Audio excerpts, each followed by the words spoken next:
ហេងសំទោសសុកវិសាលនិងម៉ាប់លីម៉ាន់ទឹកមួយចាប់ផ្ដើមអោបតេះជង្គង់ចូលច្រើនមានទៅមានមកទាំងវិគួរបន្តទៀតដើរចូលផុតបន្តិចអូយមួយដៃស្ដាំ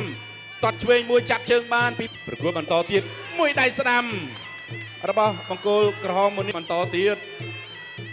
ទាត់ម្នាក់មកជើងគួរបន្តទៀតមួយដៃស្ដាំរបស់សុកវិសាលជុំមានទៅមានសងចូលប្រគួតបន្តមកដៃម្នាក់ល្អមែនទែនអ្នកទាំងពីរគឺតតាំងគ្នាចំនួន3ទឹកក្នុងមួយទឹកមានឲ្យបន្តការប្រកួតបាទទឹកទី2បំបីបន្តការប្រកួតអូយធាក់បំបីមិញចូលកដាប់ឲ្យបន្តការប្រកួតកដាប់ដៃទៅលើធុកបាទបន្តការប្រកួត19វិសិនដាក់ដួលនេះមិនស្លាប់ទេគាត់ថាកាច់ឲ្យដួលសិនអាយ៉ាអូកម្លាំងនៅសម្រាប់អ្នកទាំងពីរចូលបន្តទៀតមកដៃ